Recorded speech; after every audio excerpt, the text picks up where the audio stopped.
హల్లెలూయా. హల్లెలూయా. వాక్యంలోకి వెళ్దాం. చివరిసారిగా జరిగిన కుటుంబ ప్రార్థనలో దేవుని గురించి మాట్లాడాలి తెలుసా? చివరిసారిగా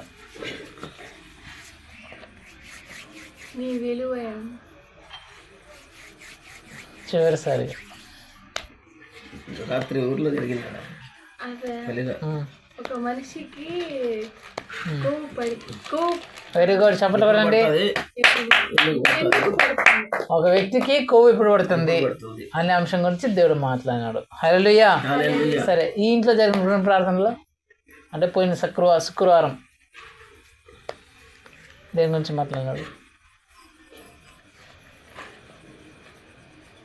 మర్చిపోయింటే ఎక్కడ ఉంటుంది? యూట్యూబ్ ఉంటుంది, చూడాలా. శుక్రవారం వచ్చా అంటే ఖచ్చితంగా నేను అడుగుతా. ప్రతి శుక్రవారం ఎప్పుడు వచ్చినా సరే పోయినసారి ఏం జరిగిందనేది ఖచ్చితంగా అడుగుతాను. కాబట్టి మీరు చూడాలా, చూసి ఓకే ఇది మాట్లాడాడు దేవుడు ఆ వారం అని తెలుసుకోవాలా, దాని ప్రకారం నడుచుకోవాలా. హల్లెలూయా. పోయినసారి జరిగిన కుటుంబ ప్రార్థన ఈ ఇంట్లో దేవుడు దేని గురించి మాట్లాడంటే సహాయం కోసం నువ్వు ఏ వైపు చూస్తున్నావు అనే అంశం గురించి దేవుడు మాట్లాడినాడు. సహాయం కోసం నువ్వు ఎక్కడ చూస్తున్నావు అనే అంశం గురించి దేవుడు మాట్లాడినాడు. హల్లెలూయా. సరే, దేవుడు ఈరోజు మనందరితో ఏం మాట్లాడతాడో చూద్దాం. లూకా సువార్త 5వ అధ్యాయం 1 నుంచి 7 వరకు. జనసమూహము దేవుని వాక్యము వినుచు ఆయన మీద పడుచుండగా ఆయన గన్నెసరేతు సరస్సు తీరమున నిలిచి ఆ సరస్సు తీరమునున్న రెండు దోణెలను చూచెను. జాలరులు వాటిలో నుండి దిగి తమ వలలు కడుగుచుండిరి. ఆయన ఆ దోణెలలో సిమోనుదైన ఒక దోణె ఎక్కి దరి నుండి కొంచెము త్రోయమని అతన్ని అడిగి కూర్చుండి దోణిలో నుండి జనసమూహములకు బోధించుచుండెను. ఆయన బోధించుట చాలించిన తరువాత, నీవు దోణెను లోతునకు నడిపించి చేపలు పట్టుటకు మీ వలలు వేయుడని సీమోనుతో చెప్పగా, సీమోను, ఏలినవాడా, రాత్రి అంతయు మేము ప్రయాసపడితిమి కానీ మాకేమీ దొరకలేదు. అయినను నీ మాట చొప్పున వలలు వేతునని ఆయనతో చెప్పాను. వారు అలాగూ వేసి విస్తారమైన చేపలు పట్టిరి. అందుచేత వారి వలలు పిగిలిపోవుచుండగా వారు వేరొక దోణిలోనున్న తమ పాలివారి వచ్చి తమకు సహాయము చేయవలెనని వారికి సంజ్ఞలు చేసిరి. వారు వచ్చి 2 దోణెలు మునుగునట్లు నింపిరి. సీమోను పేతురు అది చూచి యేసు మోకాళ్ళు ఎదుట సాగిలపడి, ప్రభువా, నన్ను విడిచి పొమ్ము, నేను పాపాత్ముడనని చెప్పెను. ఏలయనగా వారు పట్టిన చేపలు రాశికి అతడును అతనితో కూడా ఉన్న వారందరూ విస్మయం పొందిరి. హల్లెలూయా. హల్లెలూయా. దేవుడి వాక్యం ద్వారా మనందరితో మాట్లాడును గాక. ఆమేన్. సో 9వ వచనం, ఏలయనగా వారు పట్టిన చేపల రాశికి అతడును అతనితో కూడా నున్న వారందరూ విస్మయమొందిరి. ఈ సంఘటన, ఈ సందర్భం మీకు అందరికి బాగా తెలిసిందే. ఏంటి ఈ సందర్భము? ఇక్కడ జరిగిన సంభవం ఏంటంటే, పేతురు అనే ఒక వ్యక్తి ఉన్నాడు. ఆ పేతురు అనే వ్యక్తి వారి కుటుంబం ఏ కుటుంబం అంటే చేపలు పట్టుకుని బ్రతికే కుటుంబం. ఏ కుటుంబం? వాళ్ళ తరాలు, వాళ్ళ నాన్నలు, వాళ్ళ తాతలు అందరూ చేపల వృత్తిలో ఉన్నవాళ్ళు. సో ఈ పేతురు కూడా దాదాపు అప్పటికి 36-40 సంవత్సరాల మధ్యలో ఉండొచ్చు. 35 నుంచి 40 సంవత్సరాల మధ్యలో ఉండొచ్చు. అంటే అప్పటికే పేతురు చేపలు పట్టడంలో ఆరితేరినాడు. అంటే చిన్నప్పటి నుంచి వాళ్ళ అమ్మ నాన్న, వాళ్ళ తాతలు ముత్తాతలు అందరూ చేపల వృత్తిలో ఉన్నారు. కాబట్టి ఇతను కూడా చిన్నప్పటి నుంచే ఆ చేపల వృత్తి బాగా నేర్చుకుని ఉన్నాడు. ఎలాగైతే మనము ఏదైతే ఒక మెకానిక్ కొడుకు ఆ చిన్నప్పుడే మెకానిక్లు ఎలాగ నేర్చుకుంటాడో అలాగా ఇతను కూడా ఆ చేపల వృత్తిలో బాగా ఆరితేరిన వ్యక్తి. దాదాపు 10 సంవత్సరాలు నేర్చుకోవాలనుకుందాం. 10 సంవత్సరాల నుంచి ఖచ్చితంగా నేర్చుకుంటాడు కదా. అంటే దాదాపు ఒక 25 నుంచి 30 సంవత్సరాలు బాగా ఎక్స్పీరియన్స్ ఉంది. అంటే ఈ పేతురికి చేపలు ఎలా పట్టాలా, ఎక్కడ పట్టాలా, ఏ టైంలో పెట్టాలా, ఎక్కడ పడితే బాగుపడతాయి, ఎక్కడ పడితే బాగుపడవు, ఏ టైంలో చేపలకు వెళ్ళాలా, ఏ టైంలో చేపలకు వెళ్ళకూడదు అనేది చేపలు పట్టడానికి గురించి ప్రతి ఒక్క అంగుళం క్షణం అంటారు కదా, ప్రతి ఒక్క మూల ఇతనికి బాగా తెలిసిన వ్యక్తి. అలాంటి పేతురు తన సహోదరులతో యాకోబుతో అందరితో వాళ్ళతో కలిసి ఒకరోజు చేపలు పట్టడానికి వెళ్తాడు. చేపలు పట్టడానికి వెళ్ళేటప్పుడు ఇంట్లో చెప్పేసి వెళ్తాడు, నేను ఈరోజు చేపలు పట్టడానికి వెళ్తున్నాను, పొద్దునకంతా చేపలు బాగా పట్టుకొని వస్తాను, మనం హాయిగా ఆ చేపలు అమ్ముకొని దాంతో వచ్చిన డబ్బులతో మనం కుటుంబంతో బాగా సంతోషంగా గడుపుదాము అని చెప్పేసి ఇతరు తన ఇంట్లో వాళ్ళకి చెప్పేసి, తన భార్యకి, వాళ్ళ అత్త మామకి, వాళ్ళ అమ్మ నాన్న చెప్పేసి చేపలు పట్టడానికి వాళ్ళ తమ్ముళ్ళు తీసుకొని వెళ్ళిపోతాడు. వెళ్ళిపోయిన తర్వాత ఆ సముద్రం తీరంకి వెళ్ళి చేపలకు వలలు వేస్తారు. ఆ రాత్రి వేస్తే ఫస్ట్ టైం వేస్తే పడవు, అరే ఏంటో ఇంకా పడలేదని చెప్పేసి మళ్ళీ వేస్తారు, మళ్ళీ వేసినా పడవు. అట్లా రాత్రి అంతా వలలు వేస్తాను అంటారు. వాళ్ళు ఏ ఏ ప్లేస్లో చేపలు వస్తాయో వాళ్ళకి ముందే తెలిసి ఉంటుంది. చేపలు పట్టుకునే వాళ్ళకి ఈ ప్లేస్లోకి ఈ రాత్రికాలం చేపలు వస్తాయి, ఈ ప్లేస్లోకి రావని తెలిసి ఉంటుంది ఏ ప్రాంతాల్లో వస్తాయి. ఇప్పుడు జంతువులు వేటలకు పోతారు కదా, వేట పోయినాళ్ళు ఈ కాలంలో కుదురులు ఇక్కడికి వస్తాయి, ఇక్కడికి వస్తాయి, ఇక్కడ వస్తాయి, వాళ్ళకి గుర్తులు ఉంటాయి, కొన్ని గుర్తులు. అలాగా పేతురు వీళ్ళకి కూడా తెలుసు, ఇక్కడ చేపలు వస్తాయి, ఇక్కడ చేపలు ఉండవు, అక్కడ చేపలు ఉంటాయని తెలుసు. అలా తెలిసినా కూడా రాత్రంతా ఆ ప్రాంతంలో అంతటిలో వలలు వేశారు. వలలు వేసినా చేపలు కాదు, కనీసం చేప పిల్ల కూడా వల్ల ఎక్కడ వేసినా పాచి వస్తాను తప్ప చేపలేం రావట్లే. చేపలేం రావట్లేకుంటే వేస్తున్నారు, రాత్రి అంతా వేస్తున్నారు, అక్కడేంటి అంటున్నారు, ఇక్కడేంటి అంటున్నారు, అక్కడ లోతుకు ఇంకొంచెం అట్లా ఇట్లా అని చెప్పి తిరుగుతూనే ఉంటారు. రాత్రి అంతా సముద్రం అంతా తిరిగినా కూడా ఒక చేప పిల్ల కూడా దొరకలేదు. రాత్రి అంతా ప్రయాసపడ్డారు, రాత్రి అంతా కష్టపడ్డారు, ఎక్కడ కాదంటే అక్కడ వాళ్ళు వేస్తారు, ఎక్కడ కాదంటే అక్కడ వేసినా కనీసం చిన్న చేపల కూడా పడలేదు. పొద్దున్న అయిపోయింది. పొద్దున్న అయిపోతే ఇబ్బంది ఏంటంటే చేపలు ఎప్పుడైనా సరే రాత్రి కాలంలోనే తిరుగుతాయి, పొద్దున్నే సమయంలో లోతు భాగంలోకి వెళ్ళిపోతాయి, రావు, రాత్రి కాలంలోనే వస్తాయి. తెల్లారిపోయింది. తెల్లారిపోగానే అర్థమైపోయింది ఇంకా చేపలు పడవు అని అర్థమైపోయింది. రాత్రి అంతా కష్టపడినారు, నిద్ర వదిలేసి అన్నీ వదిలేసి, అరే మనం ఇంట్లో చెప్పే వచ్చినామే, చేపలు పట్టుకొని వస్తాము, అమ్మేసి బాగా సంపాదించుకోవాలని చెప్పే వచ్చినామే, ఇప్పుడు చేపలు లేకపోతే ఎలాగని చెప్పేసి రాత్రి అంతా కష్టపడినారు. కానీ వాళ్ళ ఎక్స్పీరియన్స్, వాళ్ళ అనుభవము, వాళ్ళకున్న తెలివి అంతా ఉపయోగించినారు, కనీసం చేపలు కూడా పడలేదని చెప్పేసి పొద్దున్న అయిపోయింది. పొద్దున్న ఇంకేం చేయాలో తెలియక ఈ పేతురు గారితో పాటు వచ్చిన ఆ ఇద్దరు సహోదరులు యాకోబు, అంద్రే వాళ్ళు వాళ్ళలో పడిన పాచి అంతా కడుక్కోవడానికి ఆ వల్ల సముద్రం తీరానికి పోయి కడుగుతూ ఉన్నారు. పేతురు ఏం చేస్తున్నాడంటే ఆ పడవ దగ్గర, ఆ బోర్డు దగ్గర దిగాలుగా కూర్చోన్నాడు. ఎందుకు దిగాలు కూర్చోనంటే, అరే రాత్రి నా కుటుంబాన్ని నేను చెప్పొచ్చినాను, నా కుటుంబం మా భార్య జనింది అండి, ఇంట్లో సామాన్లు ఏమి లేవు, సరుకులు ఏమి లేవండి, మనం కూరగాయలు తెచ్చుకోవాలంటే నేను రాత్రి చెప్పొచ్చినాను, నేను పోతున్నాను, చేపలన్నీ పట్టుకొని వస్తాను, నీకెందుకు టెన్షన్ పడతాను, నీకెందుకు ఇబ్బంది పడతావు, నేను తీసుకొస్తాను, నీకేం ఇబ్బంది, నేను ఉన్నా కదా, నాకు ఎంత ఎక్స్పీరియన్స్ ఉంది, చూసుకోండి, పొద్దునకంతా చేపలు పట్టుకొని వస్తా, అమ్ముకొని తీద్దామని అని చెప్పే వచ్చినాను. ఏడ చూస్తే ఒక్క చేప కూడా పడలేదే. ఇప్పుడు నేను ఇంటికి ఏం చెప్పాలా, ఇంట్లో ఏం చెప్పాలా, వాళ్ళు నా కోసం ఎదురు చూస్తుంటారే, అరే మా ఆయన, మా కొడుకు, మా అల్లుడు చేపలు పట్టడానికి పోయినాడు, ఖచ్చితంగా చేపలు అమ్మేసి డబ్బులు తీసుకొస్తాడు, మాకు అన్నీ మేము కొనుక్కొని హాయిగా ప్రశాంతంగా ఇంట్లో హాయిగా ఉంటాము అని నా మీద నమ్మకం పెట్టుకొని ఉంటారు కదా, ఇప్పుడు ఒక చేప కూడా పడలేదే, ఇప్పుడు నేను ఇంటికి ఎలా వెళ్ళాలా, ఏ ముఖం పెట్టుకొని వెళ్ళాలా, వాళ్ళు అడిగితే నేను ఏం సమాధానం చెప్పాలా అని చాలా దిగులుతో, చాలా బాధతో కూర్చోన్నాడు ఈ పేతురు. వాళ్ళ సహోదరులేమో ఏం పట్టించుకోకుండా వాళ్ళ కడుక్కుంటున్నారు, పాచంతా కడుక్కుంటున్నారు. అలాంటి సమయంలో పేతురు అలాంటి దిగులుతో, భయంతో, అలాంటి పరిస్థితుల్లో, కృంగిపోయిన దుఃఖంలో ఉన్న పరిస్థితుల్లో తన కుటుంబాన్ని ఎలా పోషించుకోవాలో, తన కుటుంబాలకు ఏం చెప్పుకోవాలో అర్థం కాని పరిస్థితుల్లో దిగాలుగా కూర్చోంటే అక్కడికి యేసుప్రభు వచ్చాడు. ఎవరు వచ్చారంట? యేసుప్రభు. ఎక్కడైతే దిగాలుగా కూర్చోన్నాడో యేసుప్రభు ఆ పేతురు దగ్గరికి నడుచుకుంటూ వచ్చేసాడు. నడుచుకుంటూ వస్తే ఆ పేతురు ఆ బోట్ దగ్గర దిగాలుగా కూర్చోన్నాడు. అప్పుడు యేసుప్రభు పేతురుని చూసి, పేతురు నీ బోట్లోకి నన్ను ఎక్కించుకుంటావా అంటే, ఈయన సరే ఎవరో, అప్పటి వరకు ఆయన యేసుప్రభు అని తెలియదు, సరే ఎవరో వచ్చినారు, సరే రండి, మీరు ఎవరు ఉన్నారు రండి ఎక్కించుకుంటారు అని చెప్పేసి ఎక్కించుకుంటాడు. ఎక్కించుకున్న తర్వాత బోట్లో కూర్చుంటాడు. పేతురు కూడా కూర్చొని ఇట్లా ఎదురెదురుగా కూర్చుంటారు. పేతురు, యేసుప్రభు ఇట్లా ఎదురెదురుగా కూర్చోంటారు. యేసుప్రభు పేతురుని చూస్తానంటే పేతురు మాత్రం కింద కొంచెం చాలా దిగాలుగా, చాలా దీర్ఘంగా ఆలోచిస్తూ ఉంటాడు. యేసుప్రభు చూసి యేసుప్రభు అడుగుతాడు, ఏంటి నువ్వు ఇంత దిగాలుగా ఉన్నావు, ఏమైంది, మీకేం ప్రాబ్లం అంటే అప్పుడు చెప్తాడు, ఏం లేదయ్యా, ఇలా నా పరిస్థితి ఎలాగా, రాత్రి నా భార్యకు చెప్పి వచ్చినాను, నా కుటుంబంలో చెప్పి వచ్చినాను. ఇప్పుడు చూస్తే రాత్రి అంతా నేను నా తమ్ముళ్ళు అంతా కష్టపడ్డాం, కానీ ఇంతవరకు ఒక చేప కూడా పడలేదు.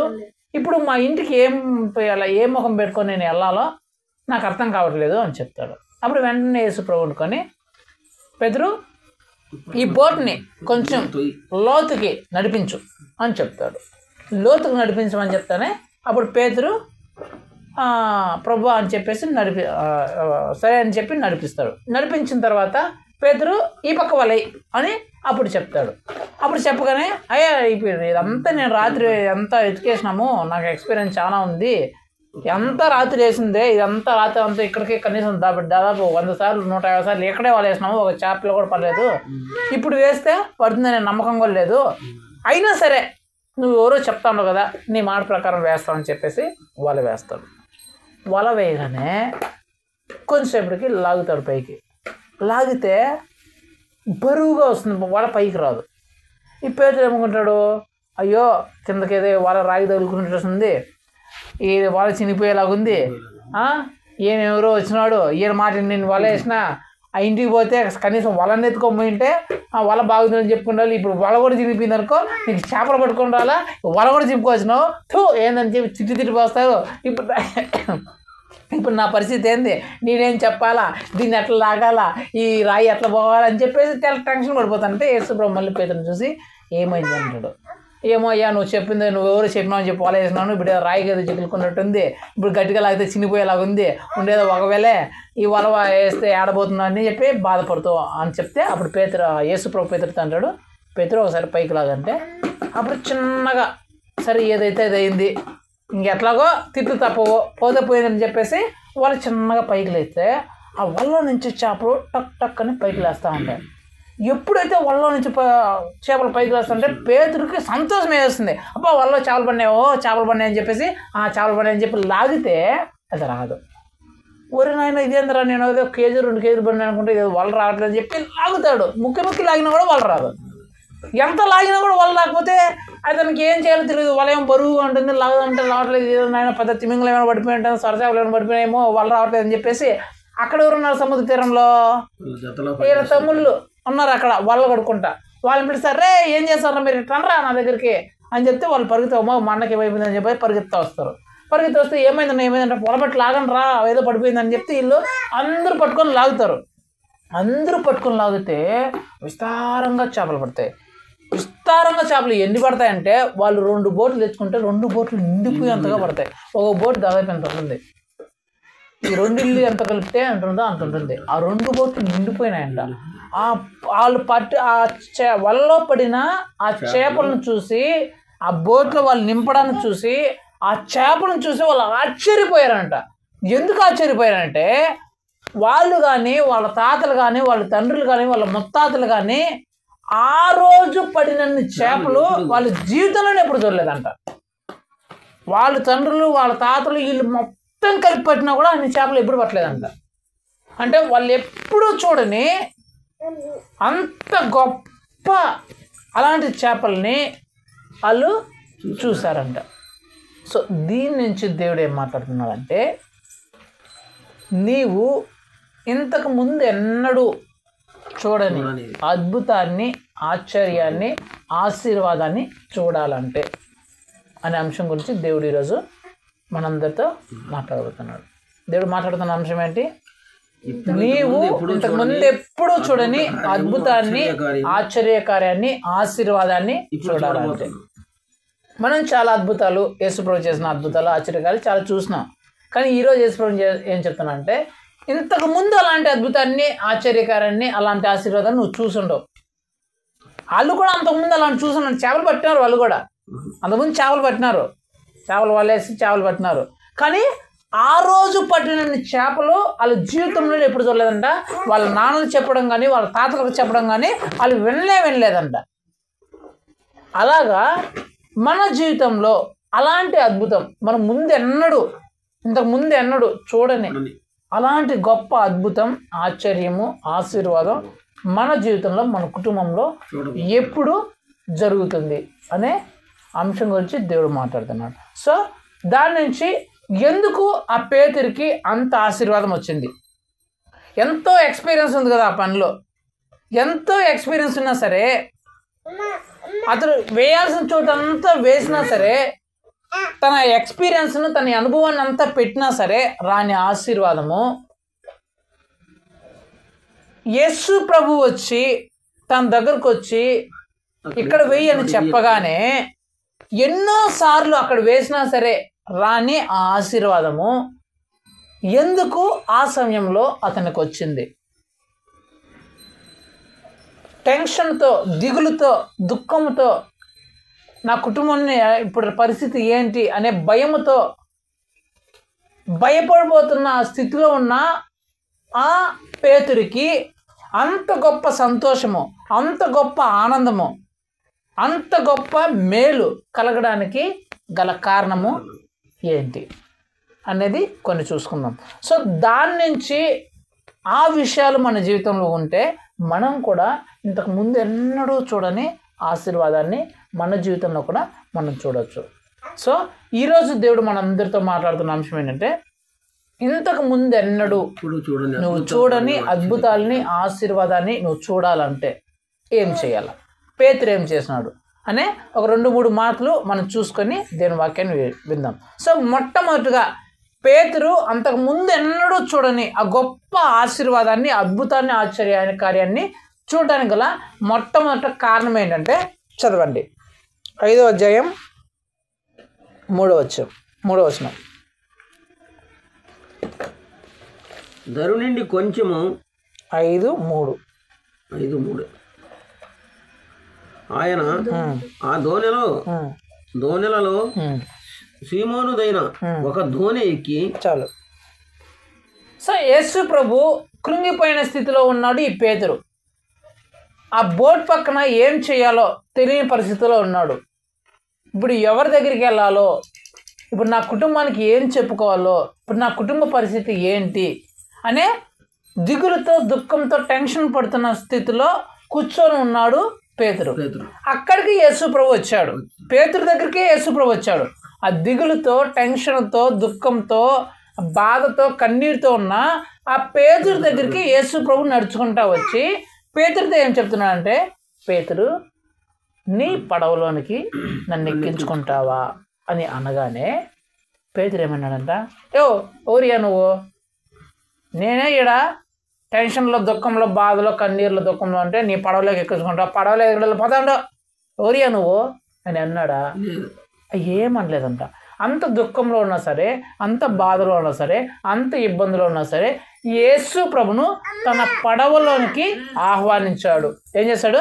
ఆహ్వానించాడు. మొట్టమొదటిగా పేతురు అంత గొప్ప ఆశీర్వాదాన్ని చూడడానికి గల మొట్టమొదటి కారణం ఏంటంటే, యేసు ప్రభును తన పరిస్థితిని పట్టించుకోకుండా, తన పరిస్థితిని చూడకుండా యేసు ప్రభును తన పడవలోనికి ఆహ్వానించాడు.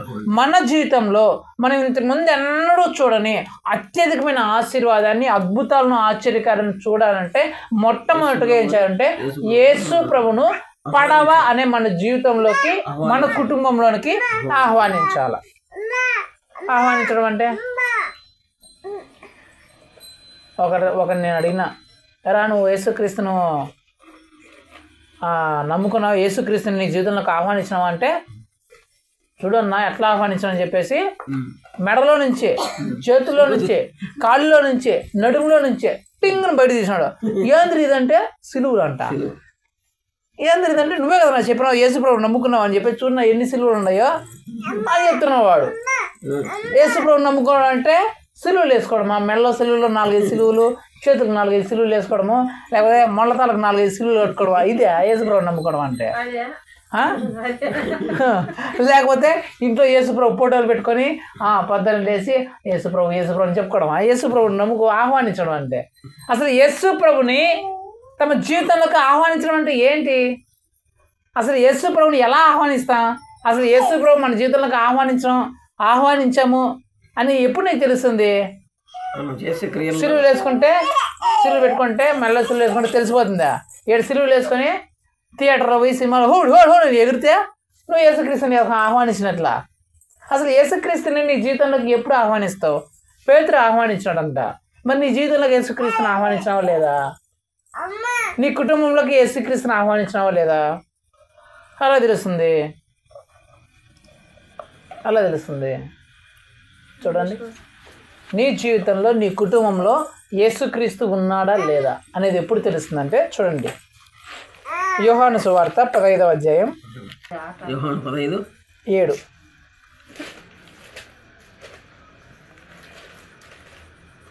నా యందు మీరును మీ యందు నా మాటలను నిలిచి ఉండిన ఎడల.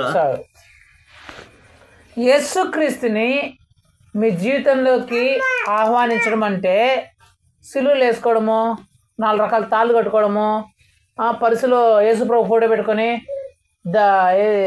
భయం వచ్చినప్పుడు ముద్దులు పెట్టుకోవడము ఫోటో, అది కాదు. యేసుప్రభుని నీ జీవితంలోకి ఆహ్వానించినావు అంటే దాని అర్థం ఏంటంటే యేసుక్రీస్తు యొక్క మాటలు నీ యందు నిలిచి ఉండాల. ఏం చేయాలా? యేసుక్రీస్తు నీలో ఉన్నాడు, నీ కుటుంబంలో ఉన్నాడు అంటే దాని అర్థం ఏంటంటే ఎప్పుడైతే యేసుక్రీస్తు యొక్క మాటలు నీ యందు నిలిచి ఉంటాయో, నీ కుటుంబంలో నిలిచి ఉంటాయో, అప్పుడు యేసుక్రీస్తు నీలో ఉన్నట్లు, యేసుక్రీస్తు నువ్వు ఆహ్వానించినట్లు నీలోకి, నీ కుటుంబంలోకి. మరి యేసుక్రీస్తు యొక్క మాటలు మీలో ఉన్నాయా?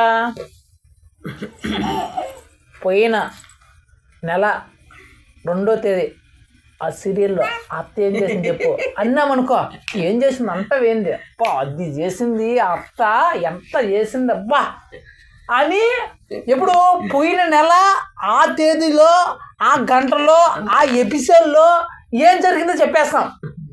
ఏం జరిగింది చెప్పంట, అది చేసింది ఆ రోజు, దానివల్లే ఇది జరిగింది, ఈ నా కొడుకు అట్లా చేసినాడు, వాడు మళ్ళీ అట్లా కుట్రపడి చేసినారు, తిండి చంపేసినారు, పాపం ఏడుస్తూ కూర్చునింది, అప్పటి నుంచి ఇది ఏడుస్తూనే ఉంది, ఎప్పుడు ఈ సీరియల్ అయిపోతుందని చెప్పేసి సీరియల్ గురించి నెల అయినా సరే, సంవత్సరం అయినా సరే ఎపిసోడ్ మొత్తంగా అనేది వరుస పెట్టుకుని చెప్పుకుంటేస్తారు.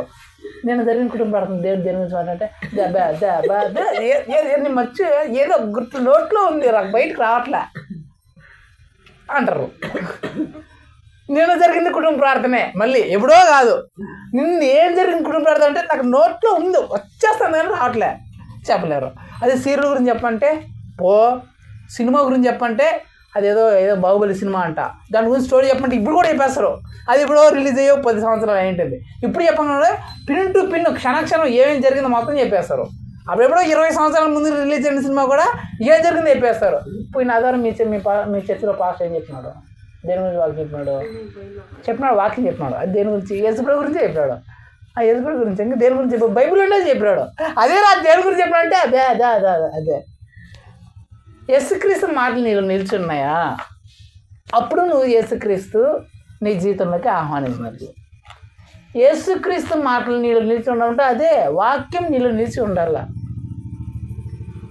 యేసుక్రీస్తుని ఆహ్వానించడం అంటే సిలువలు వేసుకోవడము, తాళ్ళు కట్టుకోవడము, లేకపోతే పరుసులో సిలువలు అవి ఫోటోలు పెట్టుకోవడము, ఇంట్లో ఫోటోలు పెట్టుకొని అట్లా చేసుకోవడం, అది కాదు యేసుక్రీస్తు నీ జీవితంలోకి ఆహ్వానించడం అంటే. యేసుక్రీస్తు యొక్క మాటలు నీ యందు నిలిచి ఉంటే అప్పుడు నీ జీవితంలోకి నువ్వు యేసుక్రీస్తుని ఆహ్వానించినట్లు. 2 అందులో చూడండి 15 యోహాను సువార్త 15:10 నేను నా తండ్రి ఆజ్ఞలు గైకొని ఆయన ప్రేమయందు నిలిచి ఉన్న ప్రకారము మీరును నా ఆజ్ఞలను గైకొనిన ఎడల నా ప్రేమయందు నిలిచి ఉందురు. హల్లెలూయా. యేసుక్రీస్తు నీ జీవితంలో ఉన్నాడు అనే దానికి రెండో సూచన ఏంటంటే ఆయన ఆజ్ఞలను నువ్వు అనుసరించడమే. అర్థమైందా? ఆయన ఆజ్ఞలను నువ్వు అనుసరిస్తే యేసుక్రీస్తు నువ్వు జీవితంలోకి ఆహ్వానించినట్లు.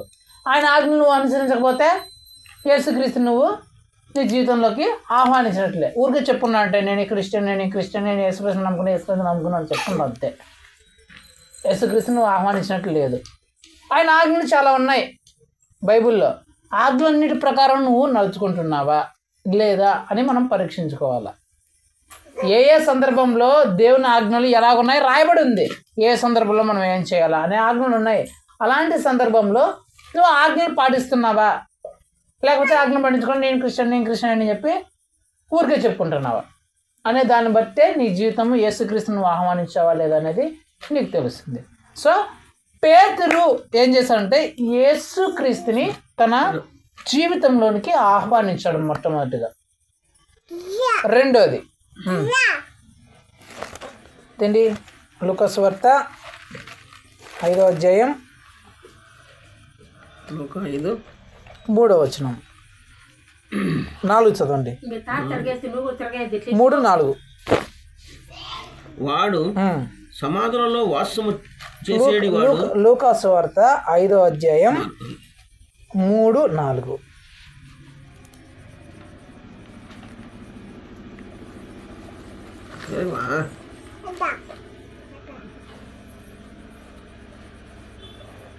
ఆయన 4 చదవండి సార్. 4 చదవండి. నీవు దోణెను లోతునకు నడిపించి చాలు చాలు చాలు చాలు. రెండోదిగా పేతురు గారు అంతకు ముందు ఎన్నడూ చూడని ఆశీర్వాదాన్ని చూడడానికి గల రెండో కారణం ఏంటంటే తన ధోనిని కొంచెం లోతుకు నడిపించాడు. ఎక్కడ నడిపించాడు? లోతుకు నడిపించాడు. అంటే అప్పటి వరకు పైన ఉన్నాడు, లోతులో కాకుండా పైన ఉన్నాడు. యేసు ప్రభు పేతురు దగ్గరకు వచ్చిన తర్వాత, తన జీవితంలోకి ఎంటర్ అయిన తర్వాత, తన నావలోకి వచ్చిన తర్వాత రెండోదిగా ఏం చెప్పారంటే, ఇప్పుడు నీ పడవను కొంచెం లోతుకు నడిపించు. అంటే దాని అర్థం ఏంటంటే, నువ్వు యేసుక్రీస్తుని దేవునిగా అంగీకరించినావు, నీ జీవితంలోకి ఆహ్వానించిన తర్వాత నీ ఆత్మీయ జీవితాన్ని కొంచెం లోతుకు నడిపించాలా. నువ్వు పైన ఆడ దాన్ని ఏమంటారు, ఒడ్డున అంటారా, ఒడ్డున నీళ్ళు తక్కువ ఉండే చోట, ఆ చోట నువ్వు ఉండిపోకూడదు. నీ జీవితంలో అత్యధికమైన ఆశీర్వాదం నువ్వు చూడాలంటే కొంచెం లోతుకు నడిపించాల. ఇంతకుముందు యేసయ్య నీకు స్తోత్రం, నాకు ఆత్రం, ఆమెన్ హల్లెలూయా అనే ప్రార్థన చేస్తున్నావేమో. ప్రార్థన చేయమంటే ఒక రోజులో బైబిల్ చదవంటే క్యాలెండర్ వాక్యం చూసుకొని దేవుడు నిత్యంగా నిన్ను ఆశీర్వదించగా హల్లెలూయా ఆమెన్ ఇదే స్తోత్రం అనుకుంటున్నావేమో. నీ భక్తి ఎలా ఉండాలంటే ఇంకొంచెం లోతుకి వెళ్ళాల, ప్రార్థనా జీవితం పెరగాల, వాక్య ధ్యాన విషయము పెరగాల, దేవునితో సహవాసం కలిగి ఉండడం పెరగాల, విశ్వాసులతో సంఘంతో సహవాసం కలిగి ఉండడం ఇంకొంచెం పెరగాల.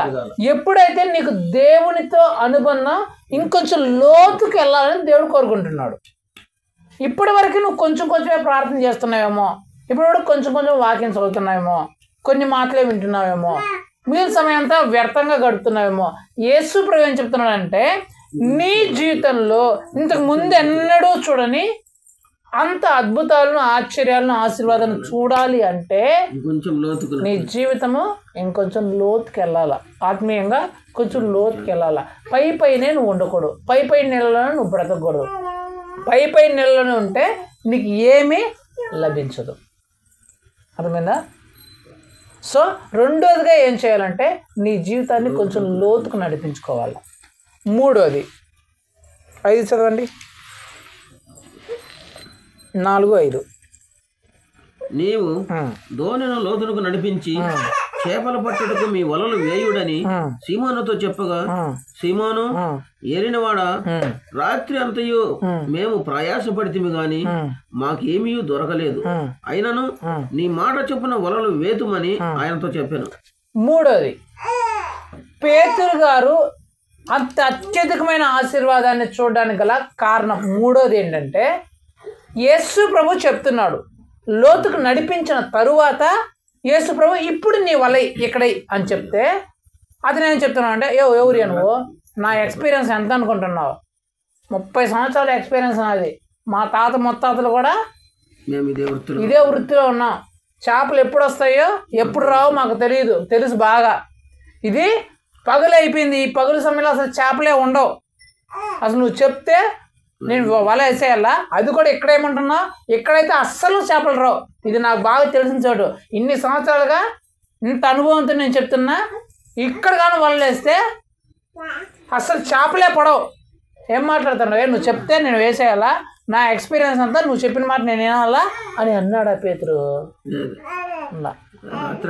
యేసు ప్రభువు అతనికి ఈ మాట చెప్పగానే, నాకు ఎక్స్పీరియన్స్ ఉంది, నాకు అనుభవం ఉంది, ఇదంతా నాకు కొట్టిన పిండి, ఇదంతా నాకు ఎప్పుడు చిన్నప్పటి నుంచి నాకు బాగా తెలుసు, దీంట్లో నాకు బాగా అనుభవం ఉంది, ఇదంతా మేము చేసిన వాళ్ళమే, ఇదంతా మేము చూసి వచ్చిన వాళ్ళమే, మాకు మీరు చెప్పేవాళ్ళా అని అనలా.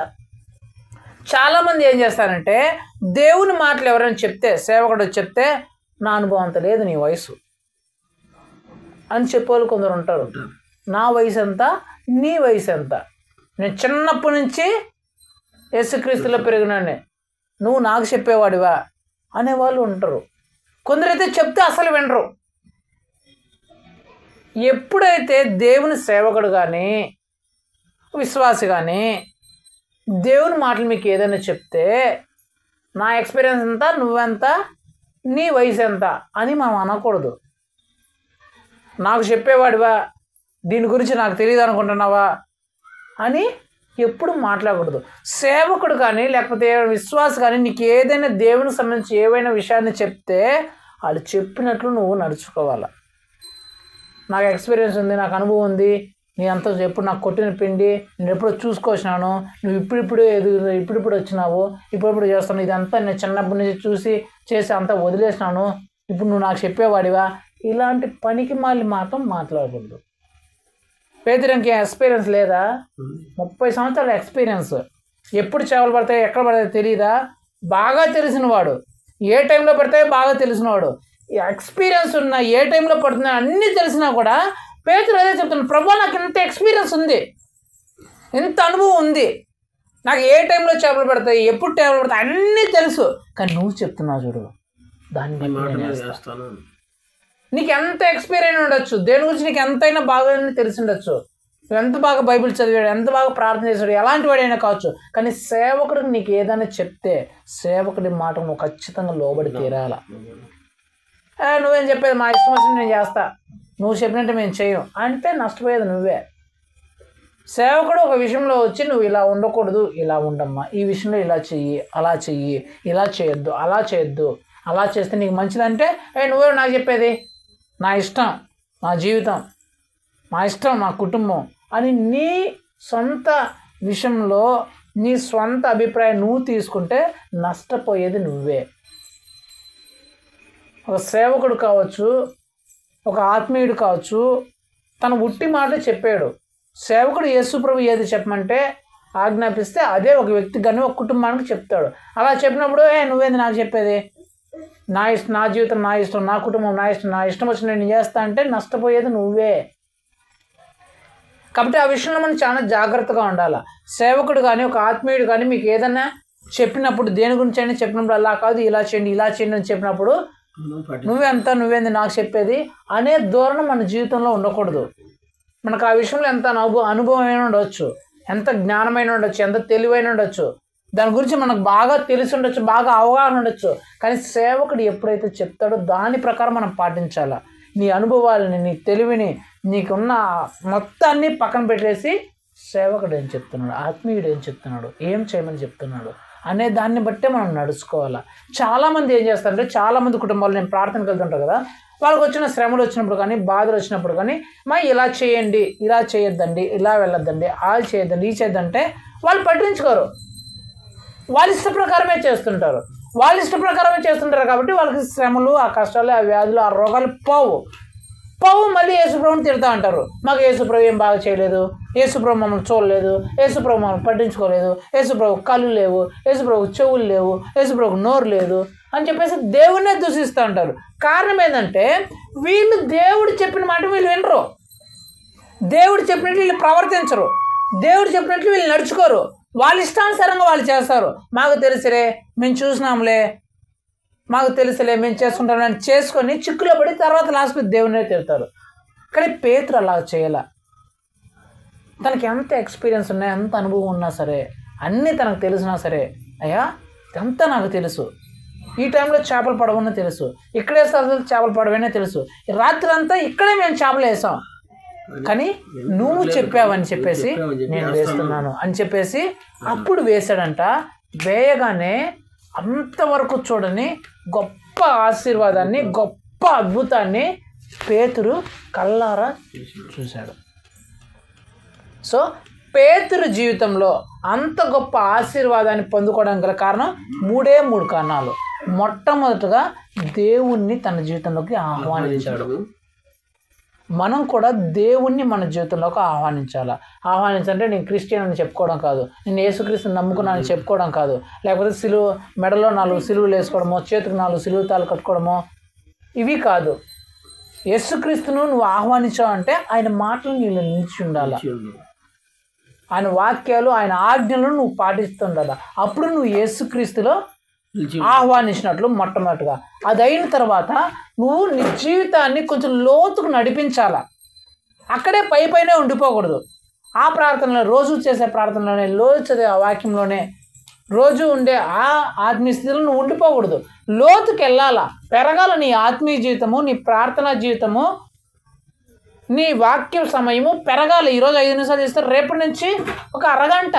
అలాగే నీ ఆత్మీయ జీవితం లోతుకి వెళ్ళాలా, వాక్యాలు బాగా చదవాలా, దేవుని మాటలు బాగా వినాలా, సువార్త బాగా వినాలా, యూట్యూబ్లో దేవుని సేవకులు చెప్పే వాక్యాలు బాగా వినాలా, రీల్స్, ఇన్స్టాలు, ఫేస్బుక్లు, అవి ఆ కథలు ఈ కథలు, సినిమాలు, స్టోరీలు, వెబ్ సిరీస్లు, ఈ పనికిమాలిన చెత్త అంతా పక్కన పడేయాల. చాలామంది క్రైస్తవులు కూడా ఫోన్లు చూస్తే ఎప్పుడు వాక్యం వినాలంటే ఎవరు వినరు. సీరియల్లో, సినిమాలో, షోలో, వెబ్ సిరీస్లో, అవి టిక్టాక్లో, ఇన్స్టాగ్రామ్లో, వాట్సాప్లో, ఫేస్బుక్లో, ట్విట్టర్లో, గిండర్లో ఇవే చూస్తుంటారు తప్ప వాక్యం చూసేవాళ్ళు చాలా చాలా తక్కువ. చాలామంది నేను అడుగుతాను, మా సెల్లో ఈరోజు ఏమేమి చూసినారంటే వాళ్ళ పిల్లలు చెప్పేస్తుంటారు, మా అమ్మమ్మ ఇది చూసింది, వాళ్ళు అది చూసినామని చెప్తానే వాక్యం చూసినాము, వాక్యం విన్నాము అని చెప్పేవాళ్ళు ఒక్కరు కూడా ఉండరు. నేను ప్రతిసారి కుటుంబ ప్రార్థనకి వెళ్ళినప్పుడు కొందరు అడుగుతాను, ఏమమ్మా రాత్రి నిన్న పోయినసారి కుటుంబ ప్రార్థనలో ఏం జరిగింది, దేవుడు ఏం చెప్పాడంటే ఎవరు చెప్పలేరు. ఏం చేస్తుంటారు, వాక్యం చూరు, అరే కుటుంబ ప్రార్థన మన ఇంట్లో జరిగింది, దేశంలో దేవుడు ఏం చెప్పాడు, అరే ఈరోజు ఏం చెప్పినాడు, నిన్న ఏం చెప్పినాడు రాత్రి అని ఒకసారి చూద్దాము అని ఆ ధ్యాస ఎవరికి ఉండదు. అరే మరుసటి రోజు వాళ్ళ ఇంట్లో జరిగిందంట కుటుంబ ప్రార్థన, వాళ్ళ ఇంట్లో ఏం జరిగింది, అసలు యేసుప్రభు దేని గురించి చెప్పినాడు, మనకేమన్నా అవసరం అవుతుందేమో అని చూసే వాళ్ళే ఉండరు. దేవుని వాక్యం మీద ఇంట్రెస్ట్ ఉండాలా, దేవుని మాటలు నిలిచి ఉండాలా, నీ ఆత్మీయ జీవితం నువ్వు లోతుకు నడిపించాలా. ఉన్న దగ్గరే ఉంటే నీ జీవితం అలాగే ఉంటుంది. పేతురు ఆ ఉన్న దగ్గరే ఉన్నాడు కాబట్టి అతను చేపలు పడలేదు. యేసు ప్రభు తన జీవితంలోకి ఆహ్వానించి ఎప్పుడైతే లోతుకు నడిపించాడో, మూడోదిగా ఏం చేశాడంట, యేసుక్రీస్తు చెప్పినట్లు చేశాడు. తన సొంత ప్రకారం, తన ఇష్ట ప్రకారం చేయాల. మూడోది అది ఉండాలి మన జీవితంలో. మన ఇష్టాలు ఏమైనా ఉండొచ్చు, మన చిత్తం ఏదైనా ఉండొచ్చు, మన కోరిక ఏదైనా ఉండొచ్చు, అలా చేయాలి ఇలా చేయాలి మనం అనుకుంటూ ఉండొచ్చు. కానీ యేసు ప్రభు ఏం చెప్పాడో దాన్నే చేయాల. నీ ఇష్ట ప్రకారం, నీ చిత్త ప్రకారం, నీ కోరిక ప్రకారం, నీ ఆశ ప్రకారం నువ్వు చేస్తే ఖచ్చితంగా నష్టపోతే నీకే ఫలితం ఉండదు. పేదలు రాత్రి అంతా తన ఇష్ట ప్రకారమే చేశాడు, తన కోరిక ప్రకారమే చేశాడు, తన మాట ప్రకారమే చేశాడు, తను అనుకున్నట్టు చేశాడు. కానీ ఒక చేప పిల్ల కూడా పడలేదు.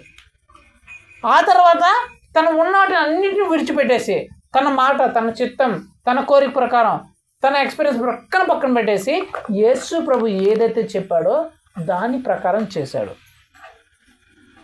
ఇప్పుడు నేను ఏం చెప్పాలనుకుంటున్నానంటే, యేసు ప్రభు అంత అత్యధికమైన ఆశీర్వాదాన్ని ఇచ్చాడు కదా, పేతురుని తీసుకెళ్ళి వేరే సముద్రంలో వలయమని చెప్పాడా?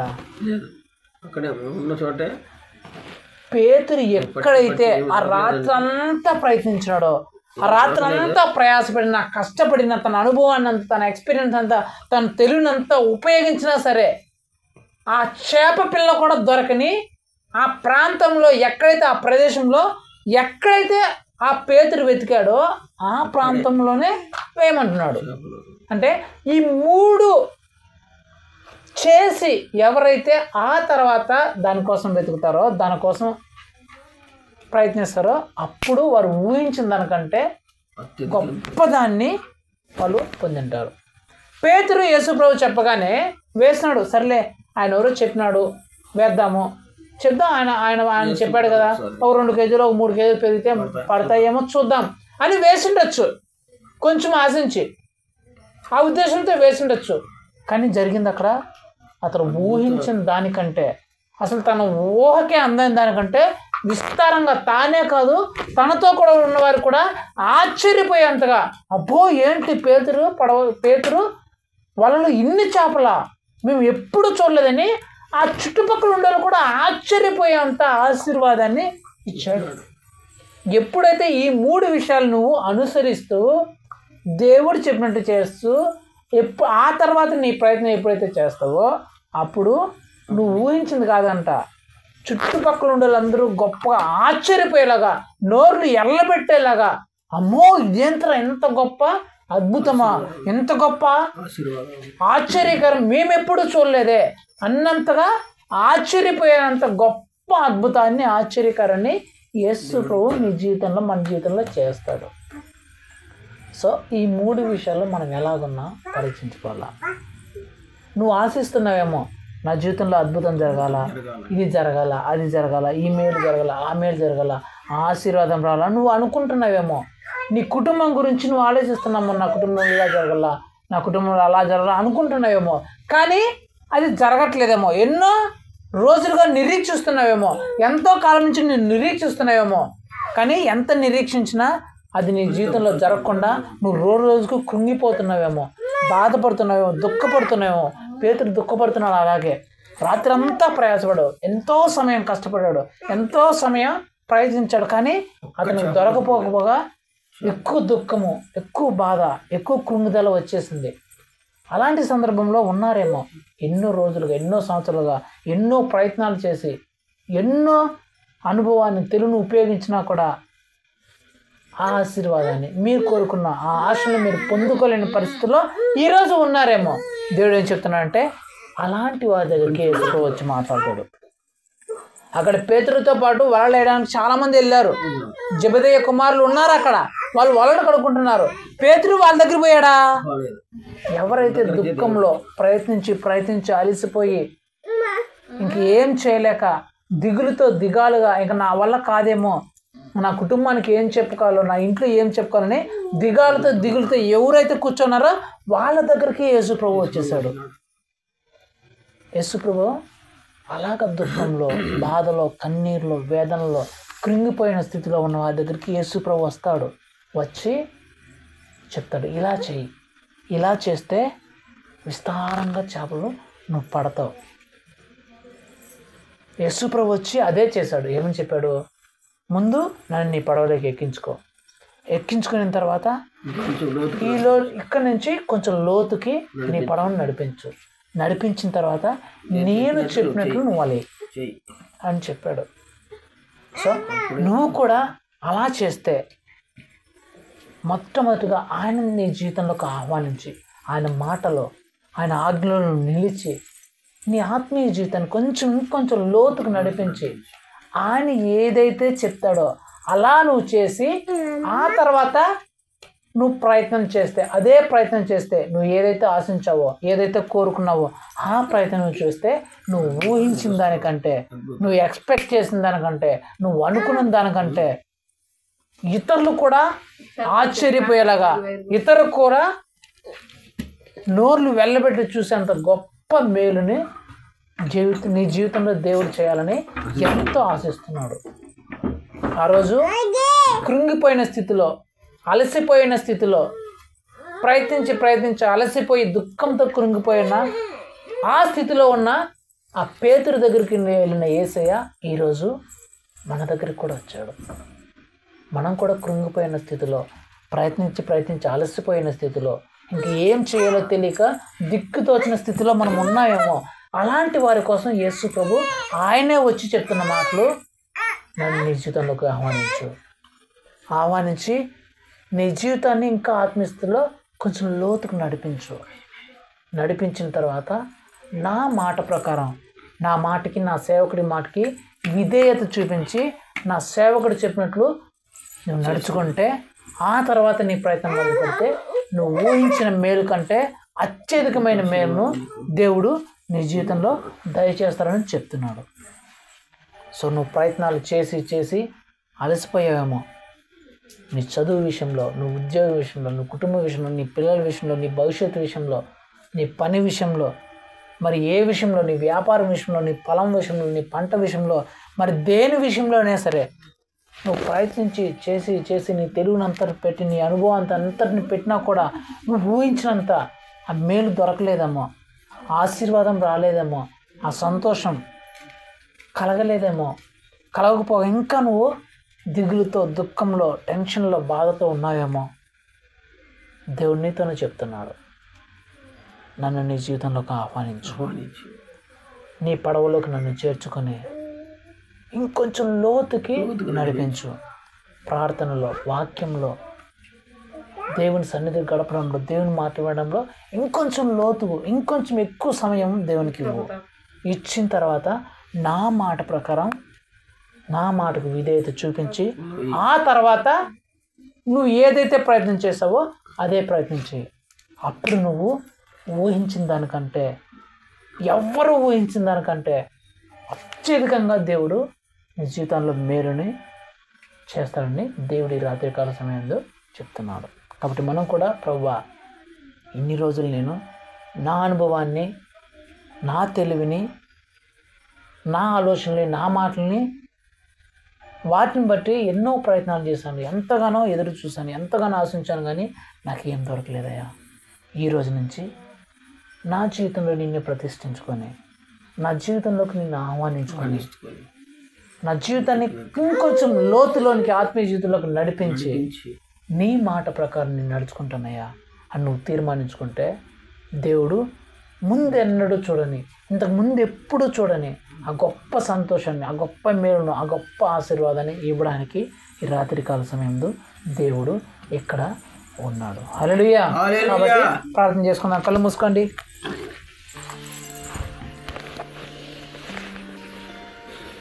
మహోన్నతుడా, సర్వోన్నతుడా, సర్వశక్తి గల దేవా, యేసయ్య, బలమైన, ఘనమైన, శ్రేష్టమైన, పరిశుద్ధమైన నామం బట్టి మీకు స్తోత్రం చెల్లిస్తున్నాం తండ్రి. ఇదిగోనైనా ప్రభా, ఈ రాత్రి కాల సమయంలో ప్రభా, మా అందరితో మీరు మాట్లాడిన ప్రతి ఒక్క మాటను బట్టి మీకు స్తోత్రం చెల్లిస్తున్నాం తండ్రి. అవును ప్రభా, ఇంతకు ముందు ఎన్నడూ చూడని గొప్ప మేలుని, అద్భుతాలని, ఆశ్చర్యకార్యాలని నీ జీవితంలో చూడాలి అనుకుంటే ఏం చేయాలో అనే అంశం గురించి ప్రభా మీరు మాతో మాట్లాడిన ప్రతి ఒక్క మాటను బట్టి మీకు స్తోత్రం చెల్లిస్తున్నాం తండ్రి. అవును ప్రభా, పేతురు తనకున్న అనుభవాన్ని, తనకున్న తెలివిని, తనకున్న జ్ఞానాన్ని ఉపయోగించి ఎంతో ప్రయాసపడ్డాడు, ఎంతో కష్టపడ్డాడు, ఎంతో సమయం వెచ్చించాడు. కానీ ప్రభా, తను అనుకున్నది దొరకకపోగా ఇంకా దిగులు, చింత, బాధ, దుఃఖం ఎక్కువైపోయిందయ్యా. అలాంటి పరిస్థితుల్లో, అలాంటి స్థితిలో, అలాంటి భయంకరమైన ఉన్న పరిస్థితులు పేతురు యొద్దకు నువ్వే వచ్చినాయన. వచ్చిన తర్వాత పేతురు తన జీవితంలోకి నిన్ను ఆహ్వానించగా, తన ధోరణి ప్రభా నీవు చెప్పినట్లు కొంచెం లోతుకు నడిపించగా, నీవు చెప్పినట్లు నీ మాట ప్రకారం తన వలను వేయగా అత్యధికమైన ఆశీర్వాదాన్ని, అంతకు ముందు ఎన్నడూ చూడని అద్భుత ఆశీర్వాదాన్ని పేతురు జీవితంలో చూసినట్లు మేము చూస్తున్నాం తండ్రి. ఈరోజు కూడా ప్రభా, ఇక్కడ కూర్చున్న వాళ్ళు ఎవరైనా ప్రభా ఎన్నో ప్రయత్నాలు చేసి తమ చదువు విషయంలో కావచ్చు, ఉద్యోగం విషయంలో కావచ్చు, వ్యాపారం విషయంలో కావచ్చు, కుటుంబం విషయంలో కావచ్చు, పిల్లల విషయంలో కావచ్చు, భార్యాభర్తల విషయంలో కావచ్చు, వ్యాపారం విషయంలో, మరి అనేక విషయంలో కావచ్చు నాయన, వారికున్న అనుభవాన్ని ఉపయోగించి, తమకున్న తెలివిని, జ్ఞానాన్ని ఉపయోగించి ఎంతో కాలం శ్రమపడినా, ఎంతో కాలం వేచి చూసినా, ఎన్నో ప్రయత్నాలు చేసినా కూడా ప్రభా వారు ఆశించిన మేలు, వారు కోరుకున్న ఫలితం వారికి రాలేదేమో, అలాంటి పరిస్థితుల్లో ఉన్నారేమో ప్రభా. ఈ రాత్రి కాల సమయంలో వారు కూడా నాయన మిమ్మల్ని తమ జీవితంలోకి ఆహ్వానించి తమ ఆత్మీయ జీవితాన్ని మరింత లోతులోనికి నడిపించి, ఇదిగోనైనా ప్రభా మీ మాట ప్రకారం వాళ్ళు వల వేసినైనా అత్యధికమైన ఆశీర్వాదాన్ని, అత్యధికమైన మేలులను ప్రభా వారు పొందుకున్నట్లు నీ బలమైన కార్యం చేయమని బ్రతిమాడుకుంటూ ప్రభా కృప చూపిస్తారని నమ్ముతూ ఇస్తూ మీరే సహాయం చేస్తారని నమ్ముతూ, మా తండ్రి, మా దేవుడు, మా ప్రభువునైనా రక్షకుడైనా మమ్మల్ని ఆశీర్వదించబోతున్న యేసుక్రీస్తు యొక్క పరిశుద్ధమైన నామంలో అడిగి వేడుకొనిచున్నాం మా ప్రేపర్లో తండ్రి. ఆమేన్. ఆమేన్. నా ప్రాణమా యెహోవాను సన్నిధించుము, నా అంతరంగ సమస్తమైన పరిశుద్ధనామను సన్నిధించుము. నా ప్రాణమా యెహోవాను సన్నిధించుము, ఆయన చేసిన ఉపకారములు దేనిని మరువకుము. ఆమేన్. మన తండ్రి అయిన దేవుని ప్రేమయు ప్రభు యేసుక్రీస్తు యొక్క కృపయు పరిశుద్ధాత్మ దేవుని అన్యోన్య సహవాసము ఇప్పుడును ఎల్లప్పుడూ ఇక్కడ కూడిన ప్రతి ఒక్కరితో పాటు మరి ముఖ్యంగా నా జీవితంలో ఇంతకు ముందు ఎన్నడూ చూడని ఆ గొప్ప మేలును ఆశీర్వాదాలను అద్భుతాలను ఆశ్చర్యకాలను చూసినట్లు యేసుక్రీస్తును నా జీవితంలోకి ఆహ్వానించి నా ఆత్మీయ జీవితాన్ని మరింత లోతుగా నడిపించుకొని యేసుక్రీస్తు వారు చెప్పినట్లు నడుచుకుంటూ సేవకులు చెప్పినట్లు నడుచుకుంటూ ఆ తర్వాత నేను ప్రయత్నాలు చేస్తానని నిశ్చయించుకున్న ప్రతి ఒక్క బిడ్డతో సదాకాలంతో నడిపించి దీవించి ఆశ్రయించి బలపరిచి స్థిరపరచును గాక. ఆమేన్. హల్లెలూయా. హల్లెలూయా. హల్లెలూయా. హల్లెలూయా. హల్లెలూయా. హల్లెలూయా.